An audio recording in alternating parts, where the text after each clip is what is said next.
You know this story. A little girl, a wolf, a grandmother, a hunter saves the day. Everyone lives.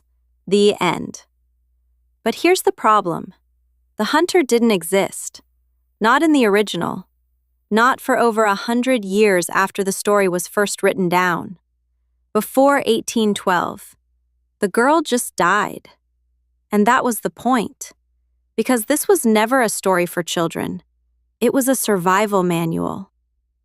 Today I'm going to tell you the real Red Riding Hood, the one mothers whispered to their daughters 400 years ago. Not as a bedtime story, but as a warning they hoped their daughters would never need to forget. A warning wrapped in a story simple enough for a child to remember, and dark enough that she never would. 1697. A collection called Tales of My Mother Goose. His audience is adults at the French royal court, not children. The concept of children's literature barely existed.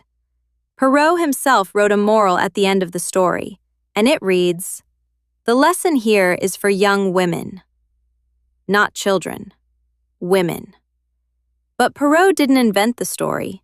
He wrote down what had already been circulating in the villages of France and northern Italy for at least 200 years, passed orally. No books. Mother to daughter. Generation to generation.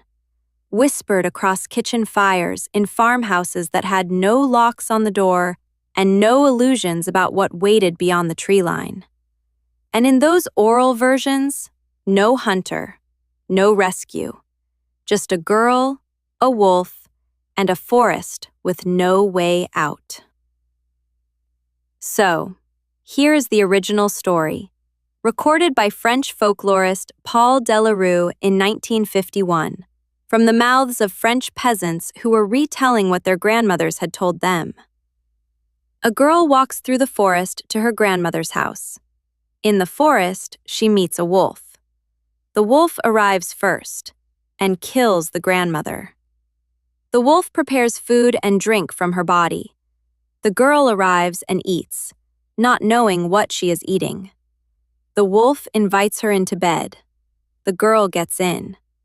There is no hunter. The end. Let that sit for a moment. The girl eats food made from her grandmother's body. In some versions, birds try to warn her. She doesn't listen. The wolf devours her. No rescue, no moral victory, no lesson that kindness triumphs in the end. Delarue documented versions of this story collected from French villagers across different regions. In the overwhelming majority, no hunter. The girl dies. Every time. This wasn't cruelty for its own sake. This was functional. A story this brutal gets remembered. A story this brutal doesn't get softened in the retelling, doesn't get forgotten after one generation, doesn't fade into something vague and comfortable. And the rule at the center of it, don't leave the path, becomes impossible to forget. That was exactly the intention. So who is the wolf? In medieval France, the word loup, wolf, was living slang. It described a specific type of man, someone who deceives, someone who manipulates, someone who isolates. This wasn't metaphor. It was a recognized social and legal category. French court records from the 14th to the 17th centuries show the term loup-garou appearing in cases of sexual violence. Between 1520 and 1630, more than 30 men were tried in French courts as werewolves. Not because anyone believed they literally transformed into animals, but because the word had become the legal shorthand for a particular kind of predator, the kind who wore a human face until the door was closed. Now think about the forest. In the Middle Ages, the forest beyond the village was literally lawless territory. Church law, feudal law, all of it ended at the tree line. To enter the forest meant stepping outside the protection of every system that existed. There were no witnesses in the forest. There was no authority. There was no one to call. The path through the forest was the only protection a girl had. Stay on it, and you were visible, traceable, connected to the world you came from. Leave it, and you disappeared. Not metaphorically, physically, completely. The red hood is not an accident either. In medieval iconography, red was the color of sin, blood, and danger. To wear red was to attract attention.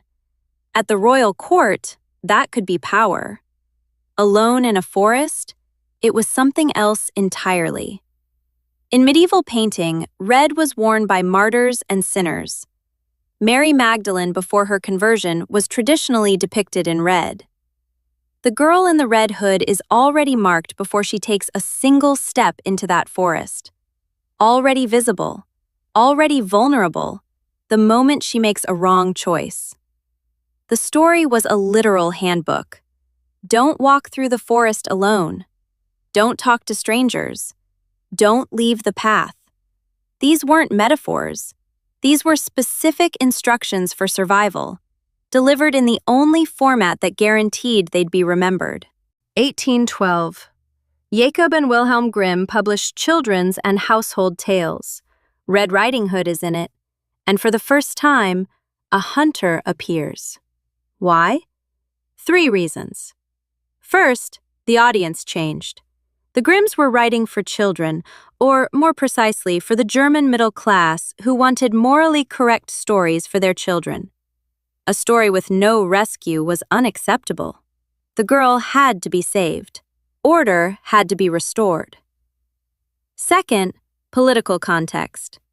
Early 19th century Germany was the age of romanticism and nationalism. Folktales were being collected as monuments to national identity. The people must triumph. The hunter became a symbol of German strength and civic order, proof that the forest could be tamed. Third, and this is the part people forget, even the Grimm version is brutal. The hunter doesn't just kill the wolf. He slices open the wolf's stomach. He pulls the girl and grandmother out alive. Then he stuffs the wolf's body with heavy stones, sews it back up, and leaves the wolf to wake up. The wolf wakes, tries to walk, and collapses dead under the weight. This is not a kind story. This is a revenge story. It just happens to have survivors. Jacob Grimm acknowledged in private letters that he smoothed the folk stories, removing violent details, adding moral resolutions. The first 1812 edition was significantly darker than later versions published as the collection became more widely read and strictly aimed at children. The hunter didn't make the story gentler.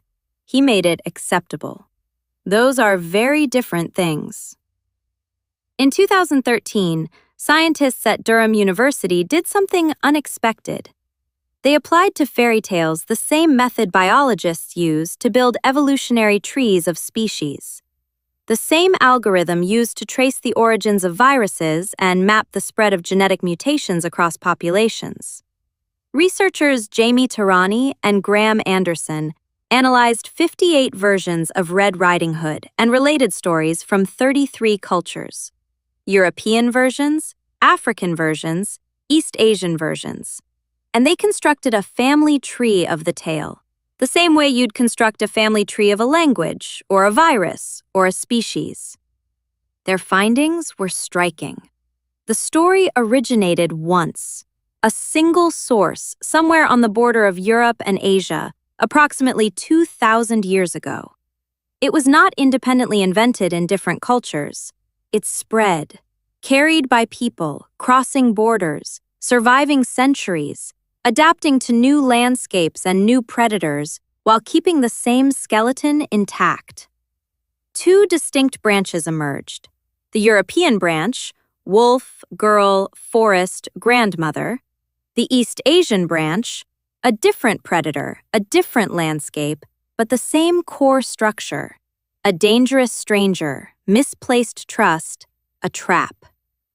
2 species from one ancestor, shaped by 2,000 years of different environments.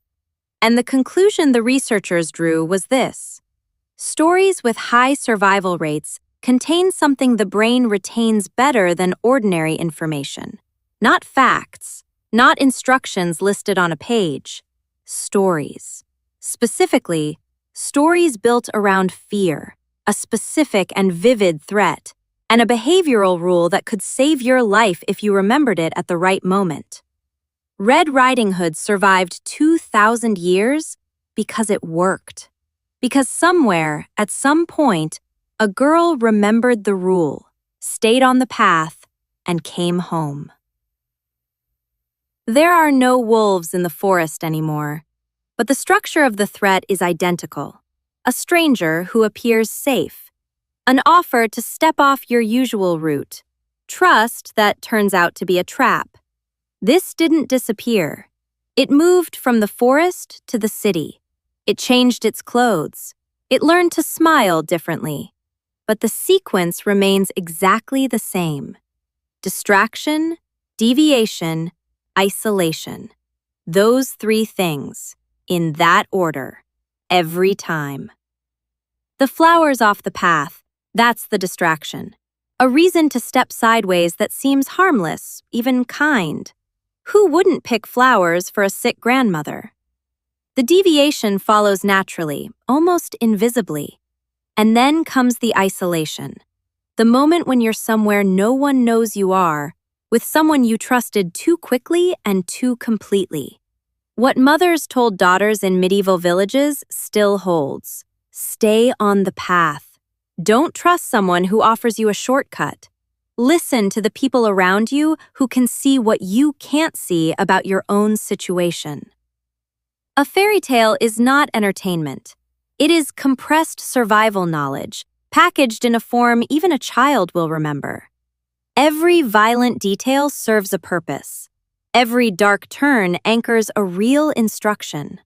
The story was never about a wolf. It was about knowing one when you see one. Next time you read a fairy tale to a child, know that you're passing something very old.